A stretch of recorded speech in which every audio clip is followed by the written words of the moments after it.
Mother, how long have I been fucking muted? America's savage submarine commander, Mush, Morton, and the USS Wahoo. Should be a good one. I've been making sure to take my time on fat electrician shit, but I saw when this one came out. He's been pushing them out really quickly recently, so kind of excited. Let's jump in. During World War II, submarines accounted for approximately 2% of the United States naval fleet. Despite that, they are credited with sinking 50% of all enemies, totaling over 7 million tons. And this is how. Holy shit. Today we're talking about deadly... Hold on. Before I do that, why the fuck do my captions keep doing that? 0%. Yeah, there we go. I don't want any background on my fucking subtitles. Morton, aka Mushmouth, most commonly referred to as Mush Morton. Ladies and gentlemen, Mushmouth. Attacked Pearl Harbor, they what a crippled fucking the United name. States Navy. The only thing that really escaped unscathed was the American carrier fleet and the American submarine fleet. The carriers avoided destruction because they were conveniently not at Pearl Harbor that day, and the submarine fleet escaped because they were deemed a low priority target. And that is because at this point in time, submarines were deemed almost exclusively a defensive weapon. But as the old adage goes, necessity is the mother of invention. America would forge new battle tactics, and a new breed of hyper-aggressive submarine commander and crew would be born. Incredible legendary warriors like Eugene Lucky Flucky and his crew of the USS Barb, Lawson Red Ramage and the crew of the USS Parch, and Dick O'Kane, the crew of the USS Tank. I'm sorry. Go back. What was that first dude's name? Warriors like Eugene Lucky Flucky and his crew Lucky Flucky. I love that shit. It's a fucking name. USS Parch and Dick O'Kane, the crew of the USS Tang, would all step forward and become heroes. But they were following the footsteps of the prototype, America's first hyper-aggressive submarine skipper. Oh, really? Morton. A man that was originally deemed too timid and conservative to be an effective submarine commander that was given a second shot at command for the sole reason that his commanding officer, and I quote, liked the way he shook hands. Come on, bring it in there. I'm in there, dog. I'm in there, dog. You talking? What a random fucking thing. I love it, but that's so fucking random. And with that second chance, he would take a defensive weapon and turn it into one of the greatest offensive weapons in history, changing warfare forever. And we're going to get into it right after a word from our sponsor. Whoop, sponsor time. Delete me. Oh, that's sexy. I love that. Why do you have an ACOG on a lever action? Nick, because it's hot. Deer in my garden. All right, that explains the ACOG. Why does it have a suppressor? Because it can.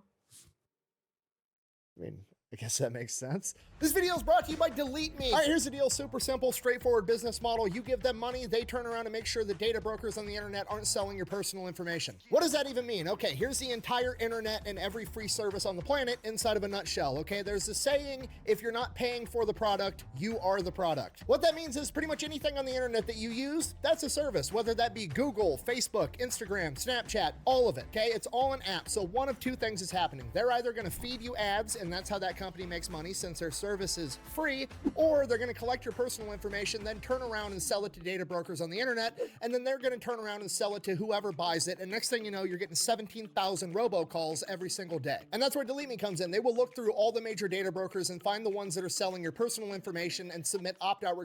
Apparently, he must really like Delete Me, otherwise, or he just has a contract he has to finish out with them. But he has done Delete Me for a long time. Like, he has been sponsored by them a lot.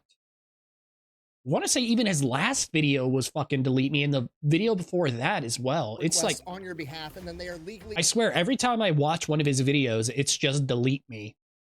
Obligated to comply. And then they'll continue to monitor these data brokers, and if they get your information again, Delete Me will submit an opt-out request again. Basically, you're paying Delete Me to get rid of all the downsides of all of the free stuff on the internet, which I think is absolutely worth it. If you want to check them out, I'll have a link and a discount code down below. Let's get back to the video.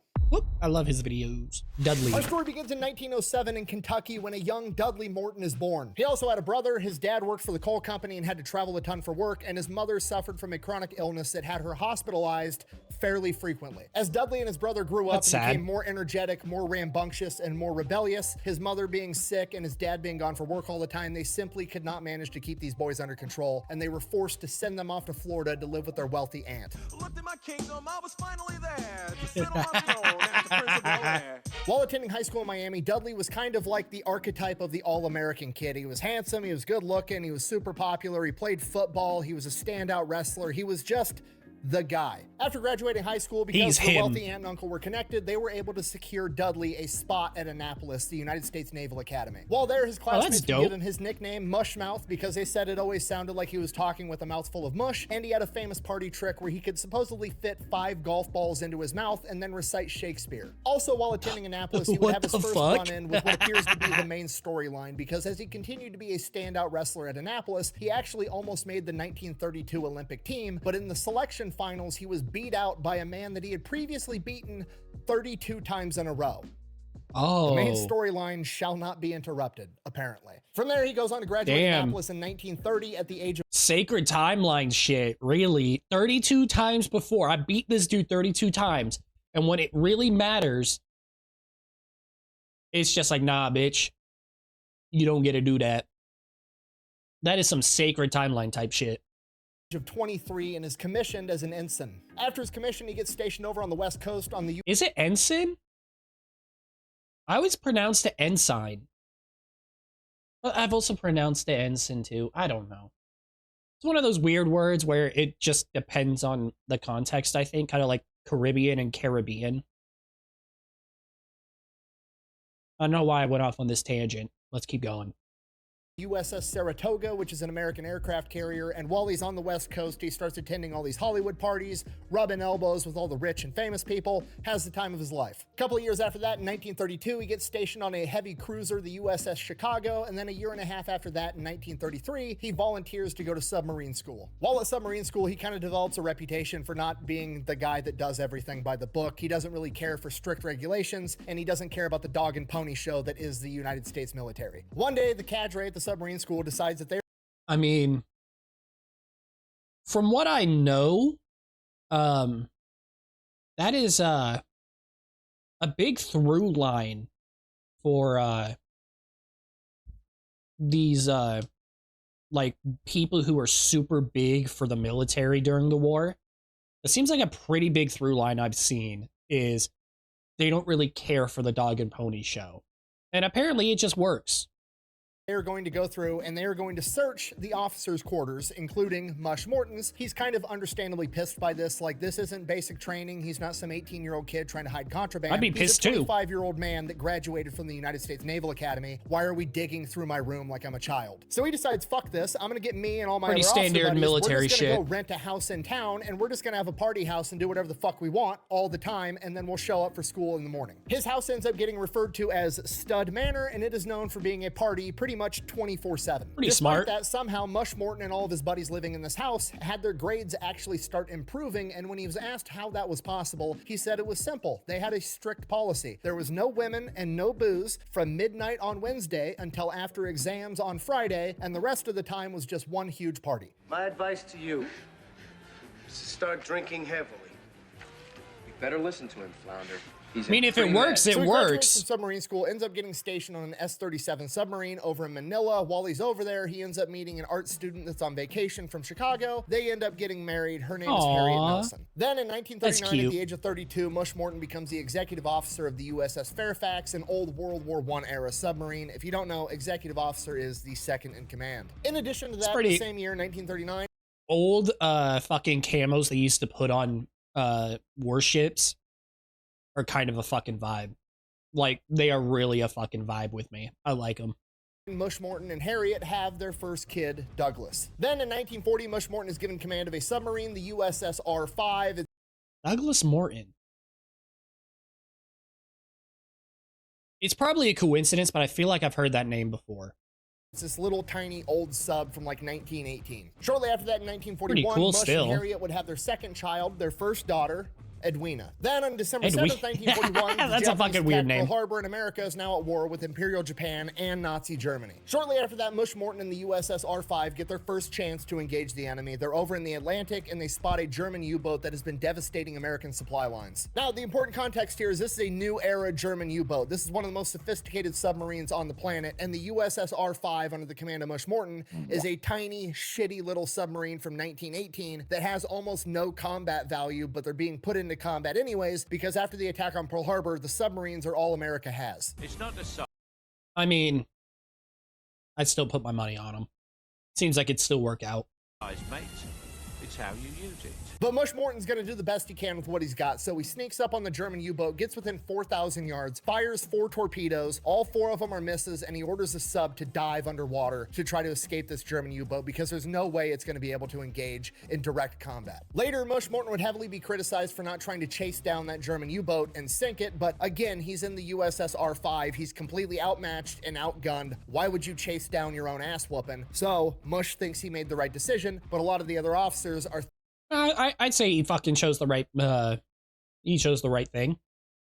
Also, it doesn't help. I'm just thinking back to his, what was it, his Ramage? Or one of his other submarine videos that he did on one of their commanders. I want to say it was Ramage, where he found out that the fucking torpedoes were dog shit at the beginning of the war.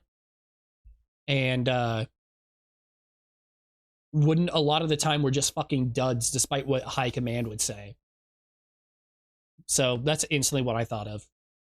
thinking maybe he's too timid, he's too conservative, maybe he's even a coward. Regardless of what those other officers think, his chain of command is like, okay, fine, fair argument. So if you want a modern sub, we're gonna give you a promotion to lieutenant commander, and then we're gonna send you back off to school so you can study war tactics and actually learn how to engage the enemy. So that's exactly what he does. While he's Fair at this fucking school learning trade. to be the commander of a modern sub, he hates pretty much everything they teach. They're essentially teaching these guys to use submarines as a defensive scout, right? They just want the submarine to go out there and kind of like spy on people, and if they get an opportunity to fire a torpedo where it's like guaranteed 100% safe, they can go ahead and fire a torpedo and then sink back down. Ambush hunter. That's what they are. They're ambush hunters. And get away. But Mush Morton is like, no, let's go take the fight to the enemy. Let's go destroy supply lines. Let's do guerrilla warfare underwater. But he also knows that nobody's going to listen to him because he's, you know, too timid and too cowardly, and that's a crazy idea, and he's throwing the entire doctrine upside down. So he just kind of bites his tongue, goes on, graduates the school. From here, he's hoping to get put in command of a new Gato or Baleo class submarine, which are the best submarines America has at the time. That's not what he gets. He gets put in charge of the USS Dolphin, which is an old rust bucket that's barely seaworthy at this point in time. It's lost its ability to shoot torpedoes. All he has for weapons is a couple of 5-inch guns on the deck, and he's basically just supposed to go out in the ocean and shoot at enemy airplanes. It's essentially a waste of time, but the United States government is trying to use every single tool they have, but Mush Morton is pissed. I'm tired of this, Grandpa. That's too damn bad! This ship is basically a death trap. Who doesn't love that fucking clip? I have no idea what it's from, but it's just a classic. I fucking love that clip. He knows that, and he tries to tell his chain of command he doesn't want it, and his chain of command gets super pissed at him. His direct commanding officer ends up saying, you know, with your record of cowardice, and now you're saying that this ship isn't good enough for you, I think you're being a coward again. So he fills in the paperwork to have him yanked out of submarines entirely. Ooh, I'm and tries to your have ass. him reassigned to a surface ship. Obviously, Mush Morton pushes back against this, and it goes all the way up to Admiral Babe Brown, the top dude in charge of him, and he goes in, has a meeting with him, and Babe Brown decides to give him a second chance at being a submarine officer. He's not going to be a commander right away, but he's going to continue being an officer on submarines, and his reasoning was, and I quote, "I liked the way he shook hands." Slap hands, maintain a nice firm grip on the hips, and pose. It's just a nice feeling between you and your teammate. And with that handshake, Mush Morton is assigned to a new Gato class submarine. Hey, Drake. Sorry. That's instantly what comes to fucking mind whenever I see him. The USS Wahoo. Oh, Wahoo. So Okay. he reports to his new ship. The USS Wahoo is under the command of Commander Kennedy and the executive officer, Dick O'Kane. Mush and O'Kane immediately hit it off and become friends, and it doesn't take long for Mush to realize that not many of the other officers really care for Commander Kennedy. The guy had previously been a commander of a surface ship, didn't know a whole lot about submarines, whereas Dick O'Kane had been in submarines for years and years and years. I love the name Commander Dick Kennedy O'Kane. refused to listen to anything It's amazing. he had to say. Commander Kennedy was overly cautious to the point that he was just doing dumb shit aboard the USS Wahoo that made life miserable for the entire crew. Okay, I need you to understand this is a diesel-powered submarine. Okay, so it's got diesel generators. Those diesel generators charge a bunch of battery banks, and batteries require water. So having a lot of fresh water on a submarine was always a huge issue until this new Gato class, because the commander Cheng Li was placed in charge of getting shit done for the United States Navy. Love this man. That they had developed these new distillers and had these distillers put in all the new Gato class submarines so they can make as much fresh water as they needed. Okay, this was huge. This meant that the Gato class submarines were always going to have fresh water for the batteries, and on top of that, they were going to be able to make more, so the crew would actually be able to have showers and wash laundry and do all the shit that would make life not as miserable while you're sitting under the water inside of a metal tin can. Let me guess. He doesn't use any of that. That's my bet. That's what I'm gonna fucking bet, is that he still doesn't allow them to do any of that shit because they're not proven or some bullshit like that. With a bunch of other dudes sweating your ass off. Commander Kennedy, though, is like, well, those distillers use power and power uses fuel, so I don't really trust it. We're just not going to use the distillers. We're not going to do laundry, and we're not going to have fucking showers on this ship. I fucking called that shit. Dumbass fucking commanders fucking shit up again. Like always.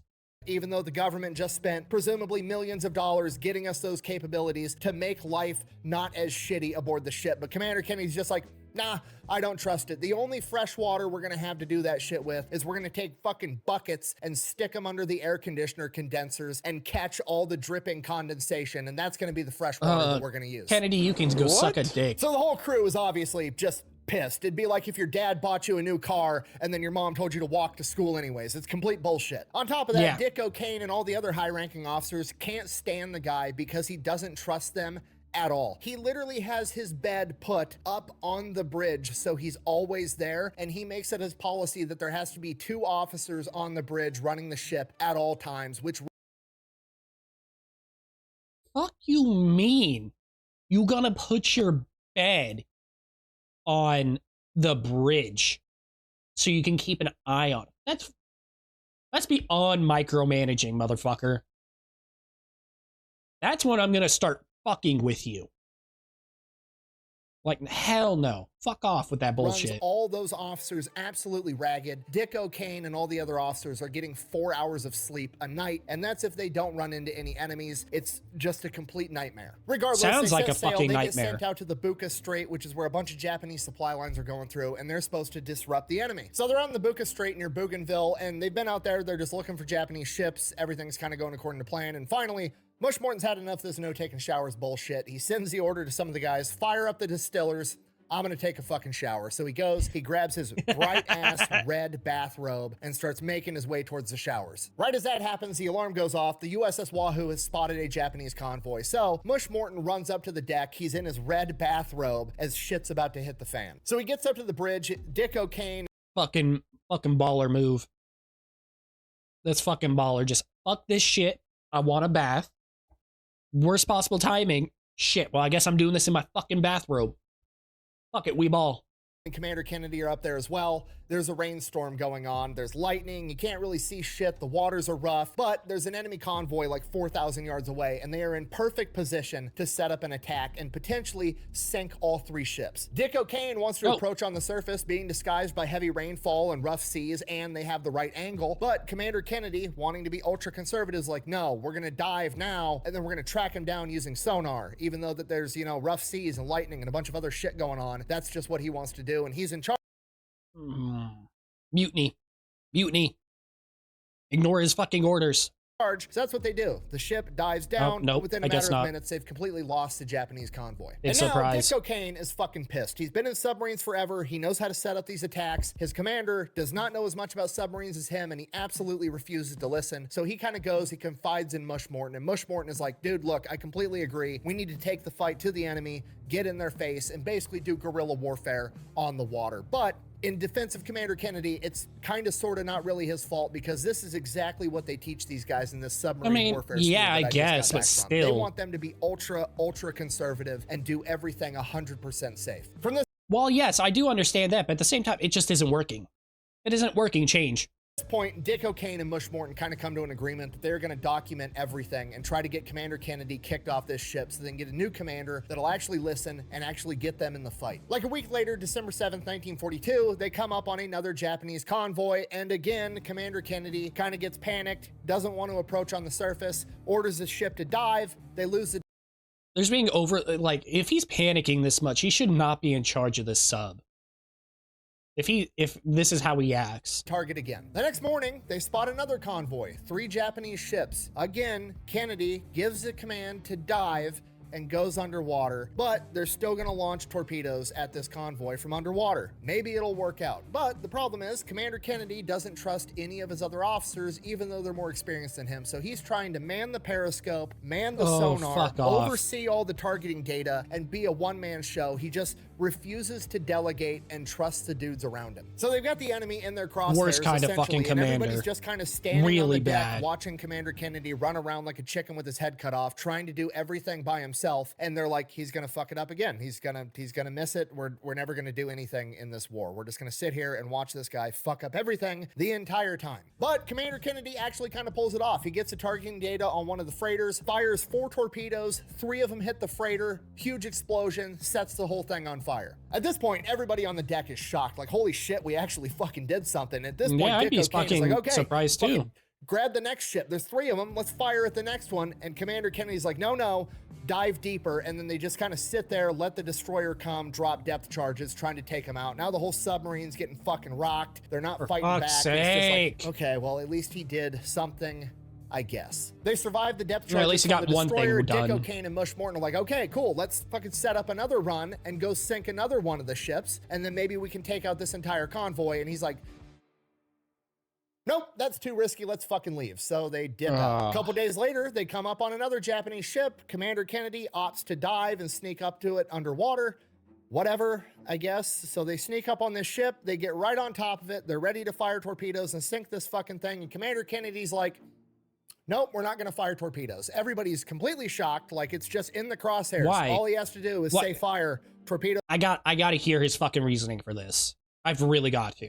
Away, and they're gonna sink this fucking ship. And he's like, no, technically we're in another submarine's AO, so I don't want to like take one of their kills, which is completely fucking ridiculous. Sir, oh, great. Don't tell anybody.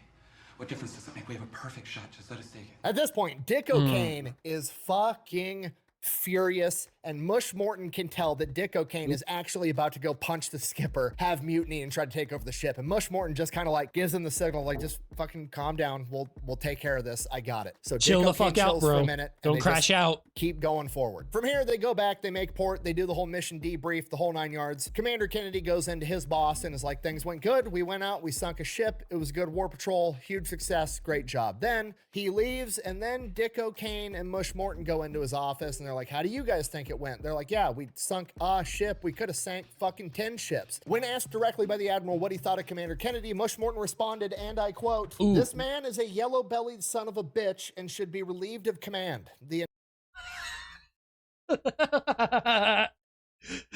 Tell us how you really feel, man. Tell us how you really fucking feel. The entire room goes silent. Commander Kennedy gets relieved of command, and now Mush Morton is the commander of the USS Wahoo at 34 years old. Oh, also, fuck while yeah. this is going on, Mush Morton and the rest of the crew are catching up on all the news that's been going on while they've been off on this war patrol, and they're finding out about all the atrocities the Japanese are committing in the Philippines, Manila, all over the Pacific theater, how they're killing Americans, how they're torturing innocent civilians, and a hatred for the Japanese grows inside of all of them, especially Mush Morton. And that's partly because he was stationed in Manila for a while. He loved that city. He loved the people there. And now they're under Japanese control and they're being tortured. In addition to that, they received word that Dick O'Kane's former submarine, the USS Argonaut, had been sunk with all 110 men on board. And now he wants revenge too. And under Mush Morton, he's gonna get it. God, that would suck. You just had a shitty fucking war patrol with a fucking dipshit commander. You're excited because you finally got this dipshit out. Finally, you can actually do what you need to do. Just to find out that the people you've been fighting and that you could have fucking done more damage to their supply lines. Come to find out, they've been committing atrocities against both servicemen and civilians, one of which was in a city that you used to be based in and loved. And then your friend, his old position, his old fucking submarine got sunk with no survivors. That is a shitty fucking situation to be in. So Mush Morton immediately gets to work getting his crew and the submarine ready for battle. He goes in, has the commander's bed taken off the deck, clears up way more room on deck for everything else that actually needs to fucking be there. He takes the captain's mast book, that little book that the previous Commander Kennedy was writing down every little transgression a sailor did so he could punish them later and didn't forget, throws that shit in the trash, has pin-up posters of hot women put all over the submarine, and has a placard put inside of each bay that says, "Shoot the sons of bitches." He tells his entire crew, "You're not calling me Commander Morton, you're calling me Mush or Dudley. We're leaving rank at the dock." As they're getting ready to set sail, Mush addresses the entire crew. He gives a speech and he basically tells them, look, every trail of smoke, every hit on the sonar, we are going to investigate, and if it is a Japanese ship, we are going to engage and destroy them. This is going to be like no other submarine run that has ever been done, and it's going to be dangerous. And for that reason, I do not want to take anybody that's not a volunteer with me. I've given the yeoman authorization to have you move to a different ship if you want. You have 30 minutes to go report to him. I will have you transferred off my vessel. Nobody's going to judge you for it, but this is your time to get off my ship if you're not a volunteer. Yet again, such a fucking good commander. That is how you lead. Yo, we're about to go do some dangerous shit. If you want off, go talk to so-and-so. No one's gonna fucking judge you for this. We're about to go do some fucking crazy shit. Like, so fucking good. This is why they're fucking legends. These people who he always talks about. Like, so fucking good. I will help you bear this burden. You have my sword, and you have my bow. God, it's such a good movie. My axe. Nobody leaves. Everybody's fucking pumped. It's game time. Dope. January 16th, 1943, the USS Wahoo departs from Australia on its third war patrol and the first war patrol under Mush Morton. As soon as they get underway, Mush Morton continues to change absolutely everything. He does something that is unprecedented. He informs Dick O'Kane, his XO, that he is going to be the one manning the periscope. Okay, that doesn't seem like a big deal. It's a huge deal. Nobody fucking does that. The periscope belongs to the captain of the ship. Okay, nobody touches it except for him. He's the guy looking through the periscope. He's the guy making the decisions. But Mush Morton has a different idea. He wants to be the one sitting back, taking in all of the information. He wants somebody manning the periscope reporting back to him. He wants the sonar guys reporting back to him. He wants the targeting guys reporting back to him, getting all the information and making the decision. He is essentially going to be the computer, not the sensing objects. This is what is going to allow Mush Morton to... It's almost, I mean, yeah, I get the fact that that's how they were taught originally, but it's almost like that makes a whole lot more sense. That, hey, I'm the captain. I got people for all that other shit. I got to take all that info and then decide. Like, it's almost like that makes more sense. Focus on the overall big picture of the complete battlefield and not get tunnel vision inside the tiny viewpoint of the periscope. Exactly. And again, it still kind of seems like, okay, that's not that big of a deal, but to all the officers involved, this shows an unprecedented, never before seen amount of trust that Mush Morton is putting in the officers beneath him. And it is a level of the ability to delegate that nobody has ever seen before. Now, the mission that the USS Wahoo's been sent on is a reconnaissance mission. You got to realize the chain of command probably didn't want to give Mush Morton some big dangerous mission on his first go. They're going to give him something easy. Go do some recon, you know, establish yourself as a leader, get some experience under your belt, and then we'll send you out to go do some dangerous stuff. But as Mush Morton said, if we see an enemy, we're going to sink an enemy. He's out to set a tone, not to spy on people. So he is sent out to a place called Wewak Harbor off the coast of New Guinea. This area is deep inside of Japanese-held territory. They have airstrips, harbors, supply lines. It is a Japanese hub in the Pacific at this point in time. And because of that, they haven't been able to get a lot of aerial reconnaissance or any reconnaissance at all. So they don't even have a good layout of the geography, and that's what the USS Wahoo is supposed to be doing. On their way there, a member of the crew comes up to, you know, the XO and the commanding officer, Mush Morton, and is like, "Sir,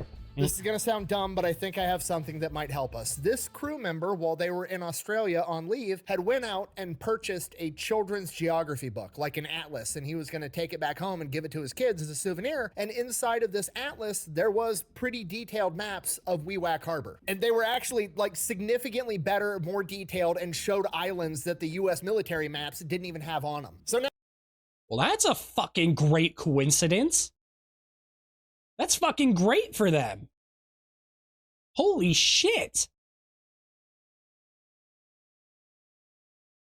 Fucking great on you for noticing that.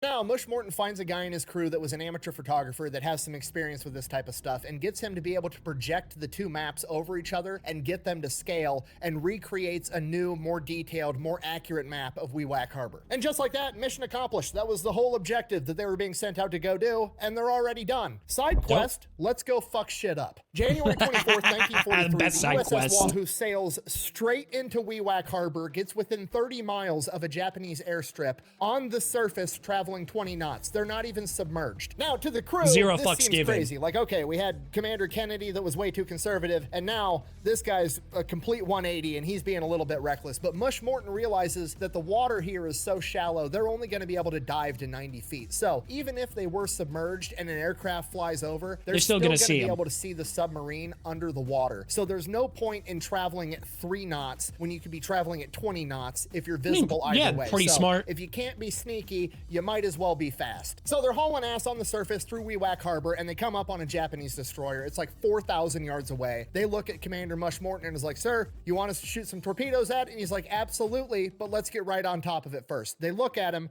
like he's absolutely crazy, and they're like, "What? They're Japanese. They're never going to expect an American submarine to be inside their own harbor this close to take a shot." To which his crew responds, "Yeah, I wouldn't expect us to do that either." So they sneak up within 1,700 yards, at which point Dick O'Kane is looking at Mush Morton like, "Bro, are we going to fucking take this shot or not? It's a bullseye Now we're at this fucking point." never. And Mush Morton says his new catchphrase, "Anytime, Dick." They fire 3 torpedoes, 3 hits, break the back of the I love that. His new catchphrase is fucking amazing. Japanese destroyer, sink it instantly. Mush Morton then immediately orders a dive. They dive down to 90 feet, slip out of enemy-held territory. 12 hours later, they resurface. Morton cracks open the massive store of booze that he had loaded onto the ship, and they have a party. Then 2 days later, on January 26th, they see smoke on the horizon. Better go investigate what's going on there. So they chase him down. They see a Japanese ship. They dive to periscope depth. They start maneuvering into position, and it's actually 3 Japanese ships in a convoy. It's 2 Japanese freighters and a large transport called the Boyu Maru with no escort. This is a perfect target. Dick O'Kane Sounds gets lined fucking up pretty on the first perfect. freighter. Mush Morton hits him with the anytime Dick. They fire 2 torpedoes, immediately pivot, fire 2 more torpedoes at the other freighter. The first freighter gets hit with both torpedoes, starts sinking immediately. The second freighter gets hit with 1 torpedo. The other torpedo misses. Now, with the second freighter only hit with 1 torpedo, it's not enough to actually sink this ship, but it slows it down. But the freighter does something unexpected. It turns directly towards the USS Wahoo. It's going to try to ram the sub and cut it in half. Mush Morton doesn't panic. He just grins and says, "That's a choice. See if it pays off, Cotton." And I quote, "Shoot that son of a bitch down the throat." Okay, this is unprecedented. Oh my god. Shoot that son of a bitch down the throat. God, that's the old school. That's the old version of God, what was the fucking Tiger King quote? Right in the fucking face, you fucking bitch. I gotta rewatch Tiger King. That was by far the best part about the fucking pandemic, was watch everyone watching Tiger King.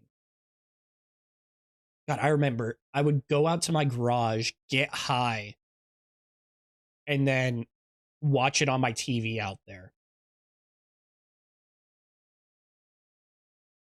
So those were some good fucking times.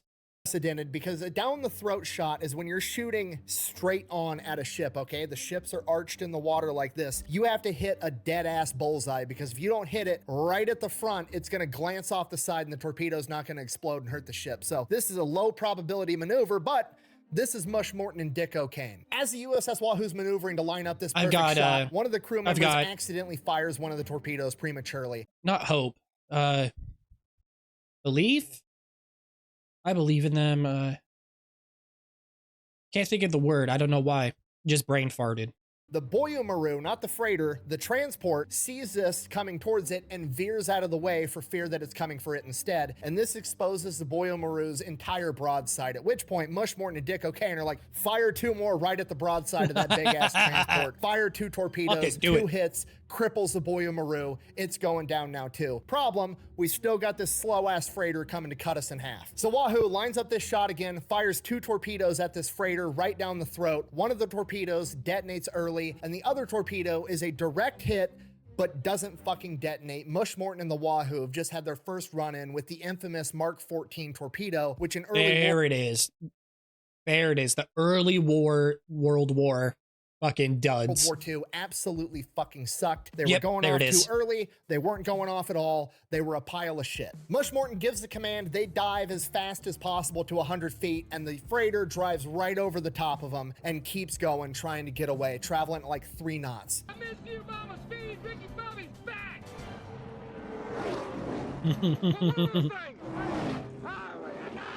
The Wahoo resurfaces, but the batteries are drained. They're not going to be able to catch this freighter, so the Wahoo turns its attention to the crippled Boyumaru, the huge transport, fires 2 more torpedoes. Another one's a dud. The other one detonates right below the smokestack, breaking the entire back of the ship. This ship is full of Japanese soldiers, sailors, and Indian POWs, and they all start diving off this ship as it rapidly starts sinking. Oh, damn, POWs? The USS Wahoo's on the surface. They've got the generators running, trying to recharge the batteries. They're going to chase down this freighter later, and Mush Morton makes the most controversial decision of his entire career. The crew of the Boyumaru manages to get about 20 life rafts out and floating on the water, and Mush Morton, realizing that his standing orders are unrestricted submarine warfare, makes the decision that he's going to go out and take out all of those life rafts. They are in enemy territory. These guys are going to get picked up by another ship. They're going to get taken into Guadalcanal, and all these Ooh, I can see why that's controversial. Would that be considered a war crime? Because they're technically unarmed? Huh. Because I know, like, you're not... Like, I guess you could...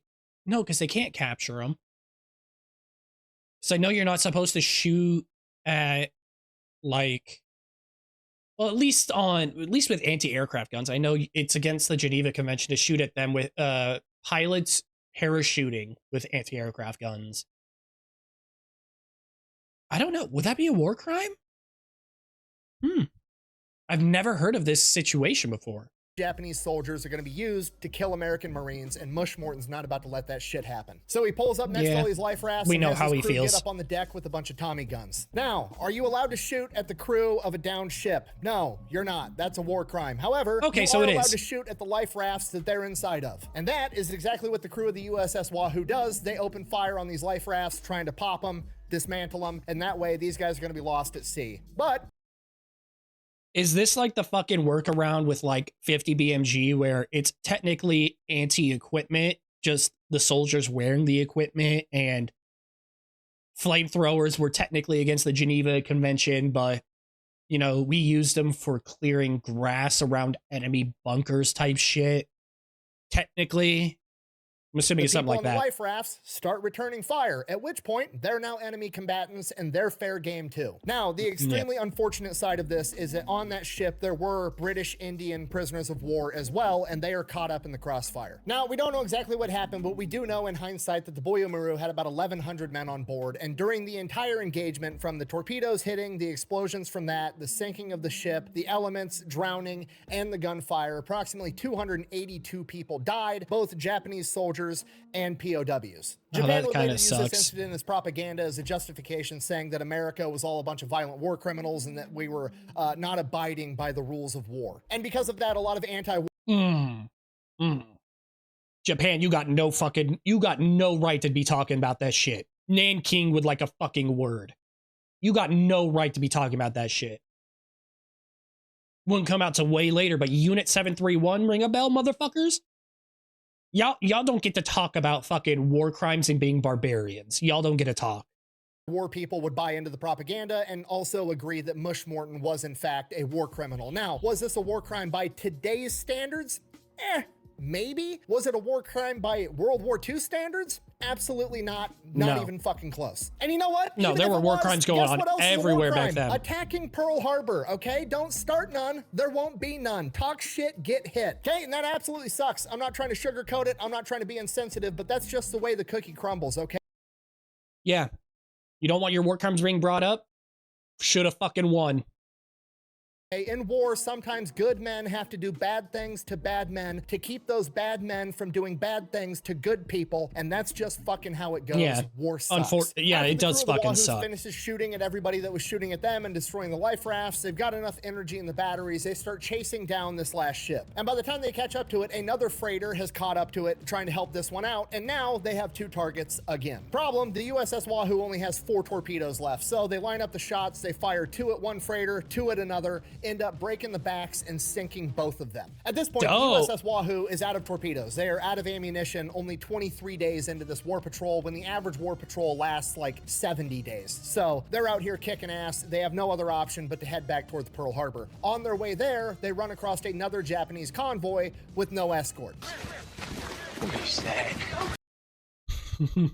I'm sorry. I'm assuming we're about to fucking get deck gun action.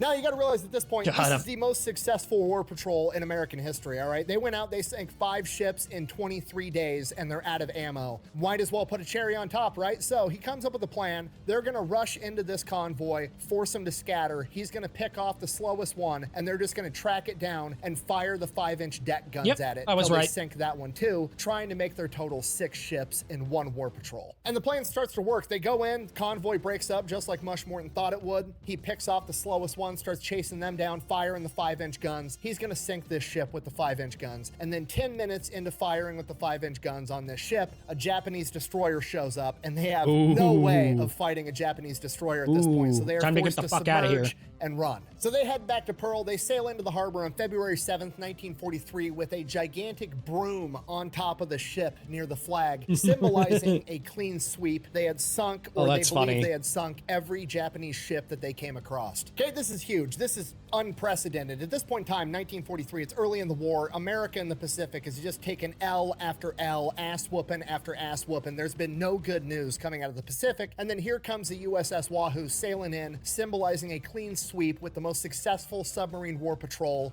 of all time. Despite the fact that the submarines are literally called the Silent Service and we don't usually talk about them, they are basically forced to push this out as headline news for propaganda purposes to show that the Americans are doing something on the Pacific front. And because of this, Mush Morton and the USS Wahoo become famous almost overnight. Mush Morton and the crew are actually allowed to give interviews to the journalists and take pictures of the USS Wahoo, which is absolutely unprecedented for submarines at this point in time or in general. On top of that, Mush Morton gets awarded the U.S. Navy Cross and the Army Distinguished Service Cross, both of which are the second highest award in each branch, seconded only to the Medal of Honor. And the USS Wahoo receives a Presidential Unit Citation.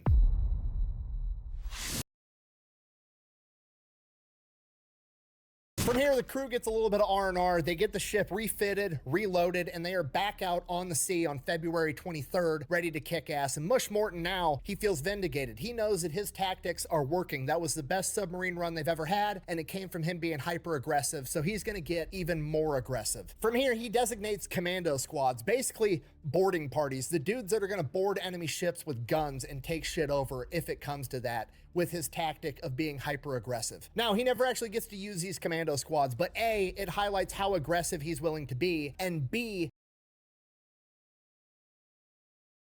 this also sets the groundwork and the framework for other commanding officers to do the same, like Eugene. How long have I been fucking muted? I'm pissed. God damn it. I gotta keep my fucking finger away from that button. Hold on.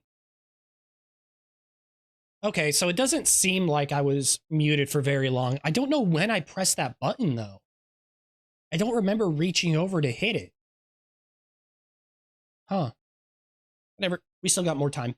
Lucky Flucky and the crew of the USS Barb when their commando squad became the only Americans during World War II to set foot on mainland Japan when they placed an IED on train tracks and blew up a fucking train. Not only that, but Mush's mission is to save... Wait.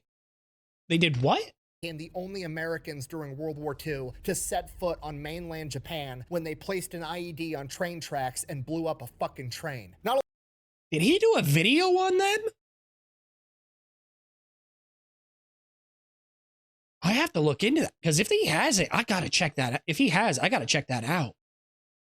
That sounds fucking dope.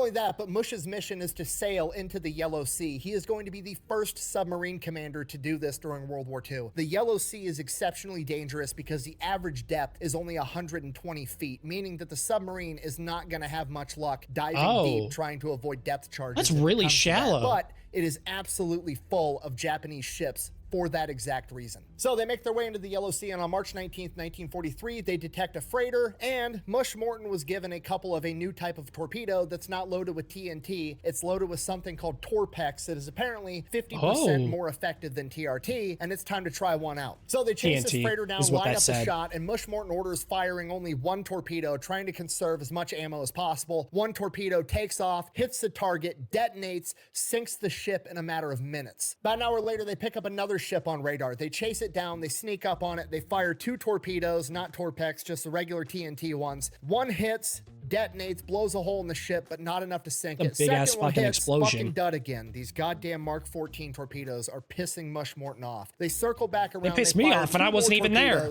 Another dud, and the other one veers off course. At this point, they spot the USS Wahoo, start firing shells at it. They are forced to submerge and retreat. These torpedoes are becoming the bane of Mush Morton's existence. He just wants shit to work. Later that day, they spot another freighter, sneak up on it, fire 3 torpedoes, sink that one in a matter of minutes too. Then that night, they spot another freighter, and this one is huge. It is 6,500 tons, the Nido Maru. They sneak up on it, fire torpedoes, sink it in 3 minutes flat. Later that night, they find another freighter filled with coal for the Japanese war effort, sneak up within 1,000 yards of it, fire a single TNT torpedo, blow that one up as well, bringing their total to guaranteed 4, potentially 5 ships in a single day. Very next morning, March 24th, they come up on another freighter. They fire 3 torpedoes. I mean, holy shit. That almost matches their fucking last war patrol. They are really putting in fucking work. Holy shit.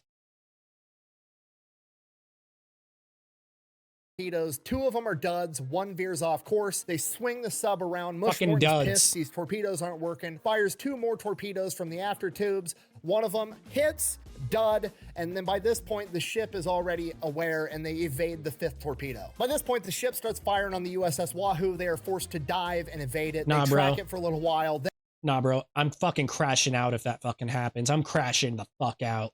And once they think they're gone, they resurface, chase it back down again. They fire 3 more torpedoes. One of them is good, and it hits, and it blows up, breaks the back of the ship, sinks it in a matter of minutes. A couple hours later, they're in an area where their radar is being jammed, but they're just operating off a periscope and lookouts, and they end up spotting a Japanese ship off in the distance. They chase it down, fire 2 torpedoes.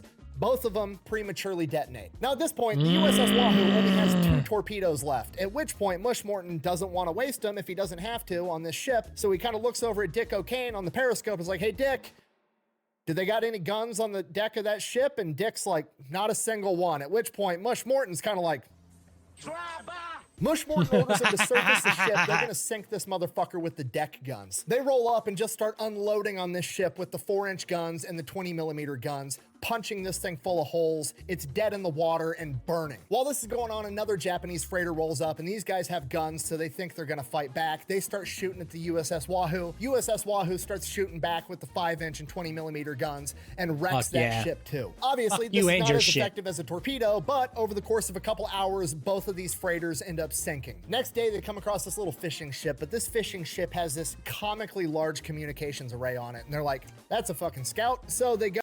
Seems a little sus. Let's fuck it up. They engage, they open up on it with the deck guns, and at this point, they're so close, they're hammering this little ship, but this little fucking ship just will not sink. Mush Morton sends up the commando crews, but the ship is too rough for them to actually board it. So these guys run back down into the sub, they go into the galley, they grab a bunch of liquor bottles and make homemade Molotov cocktails and start throwing the Molotovs onto this fishing ship. This little ship was just taking so much fire, Mush Morton eventually decided like, okay, I've wasted enough ammo on this thing, it's dead in the water, we've destroyed the communication ammunition array. We're just gonna move on. 3 days later, they come across 2 more little ships. They open up with gunfire. They spend over 500 rounds on these 2 little boats, and they just won't sink, but they're dead in the water and they're burning, so they move on again. That night, they're almost out of ammo for the deck guns. They've only got 2 torpedoes left, and they're figuring, okay, we're probably just gonna head back to Pearl Harbor, get some more ammunition. And then at 3 o'clock in the morning, they pick up a freighter on the radar. They track it till dawn. That morning, they line up their shot, fire their last 2 torpedoes, and sink that ship too. From here, good. At least those weren't fucking they duds. signal to Pearl Harbor their tally that they have wrecked or sank 9 enemy vessels, to which Pearl Harbor replies, congratulations, the Japanese think that there is an entire wolf pack operating in the Yellow Sea. If you don't know, that means that the USS Wahoo just fucked up so many enemy ships that the Japanese think that there's an entire fleet of submarines operating. That's such a fucking morale boost. And stroke my ego even more, bro. Stroke it even more. I'm so good. We're so good. They think there's a fucking wolf pack out here. Stroke my ego some more. Operating in the Yellow Sea, not just Mush, Morton, and the USS Wahoo. Don't really remember how many. Maybe one. On their way there, they actually get orders. They're not going to go to Pearl Harbor. They're just going to go to Midway, pick up more ammunition, and go back on their 5th war patrol. Once they get to Midway, do the full debrief. Morton ends up getting a 2nd Navy Cross for heroism, and Dick O'Kane ends up getting a Silver Star. But then both of them get blindsided by one of their fellow officers, a guy by the name of McMillan. Now, this guy's been in submarines quite a bit longer. He's like 4 years older than Mush Morton. He's 8 years older than Dick O'Kane. And this guy's basically just butthurt that he's not running the show. So he tells Vice Admiral Charles Lockwood, oh, the missions were chaotic and they were poorly planned and things could have went better than they did, to which Mush Morton basically replies, the mission speaks for itself. It's literally the most successful war patrol of any submarine. Shut your bitch ass up. You're gonna bitch about how I do shit. Bitch, my record speaks for itself. Fuck out of here.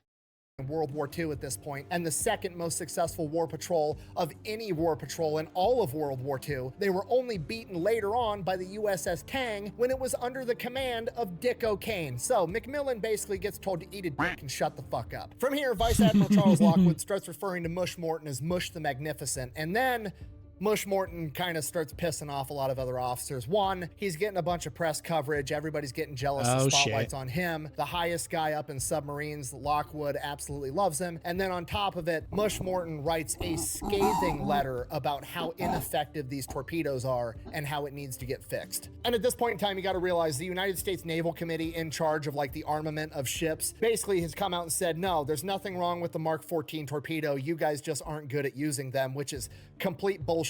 Every submarine commander and any dude that used a torpedo in World War II acknowledges that they're a giant piece of shit. But now that this is coming from Mush Morton, the most successful submarine commander and one of the most famous war heroes of World War II, it starts making a lot of waves and pissing off a lot of high-ranking officers because now they're getting in trouble. Regardless, the Wahoo gets restocked, refitted, and sets off on its next war patrol on April 25th, 1943. This time they're getting sent up to the Aleutian Islands because apparently there's a huge Japanese fleet up there and they want the USS Wahoo to go distress the enemy.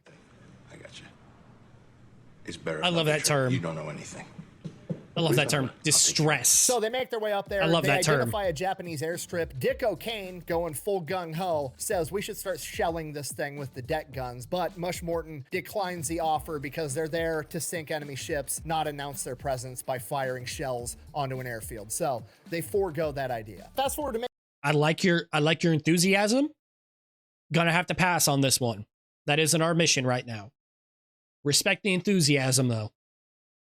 May 4th, they finally come across an enemy ship, and it is an auxiliary seaplane tender with a plane on top of it.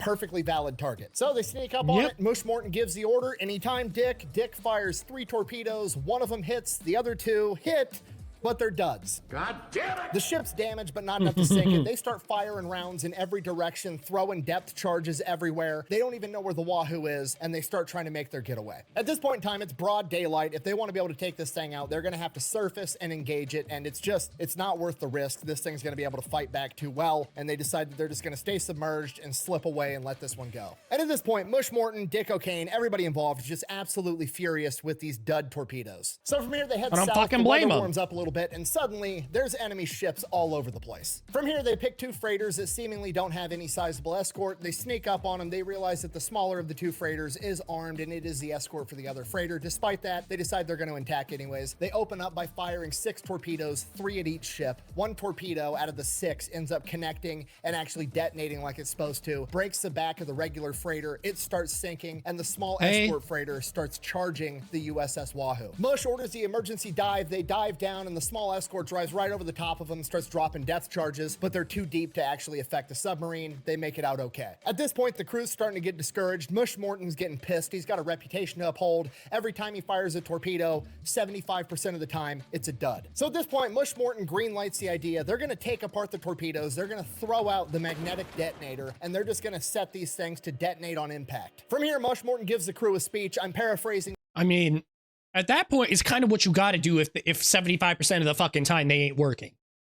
But he essentially says, that's it, we're done sneaking around. We're going to get right up close to these guys and punch them in the goddamn teeth with these torpedoes set to impact. Now the crew's getting fired up. They think they fixed the torpedo issue. Captain's not giving up. They're not giving up either. Sure enough, the next morning they spot 2 ships, 1 big-ass oil tanker and a freighter. They go to engage. They fire 6 torpedoes, 3 at each. The 3 fired at the tanker all detonate, blow this thing up, sink it in like under a minute. Out of the other 3, 1 hits, 1 detonates, but it snaps a spine, and that one sinks too. Both ships sink before the crew members can get out to take a picture. Bad news, they've got all kinds of shit popping up can't even on the take a radar now. picture of that shit. A bunch of Japanese ships in the area, so they dive down as deep as they can to 300 feet and just try to wait it out. Now they know the Wahoo's in the area and they're willing to fight about it, so Morton has to change up his tactics, be a little bit more conservative. He's going to stay submerged during the day. He's only going to operate above the waterline during the night. At this point, they're running out of torpedoes, but they're trying to make the best of it. Then about a week later, on May 12th, they come across 2 more Japanese ships. They go ahead, they line up their shot. Mush Morton gives the order. Anytime, Dick. They fire 4 torpedoes, 2 at each. First set of torpedoes both hit their target, but one of them's a dud. So that ship's injured. The second set fired at the other ship. So it isn't fucking fixed. I mean, to be fair, though, it seems like they fixed a big part of the problem, at least.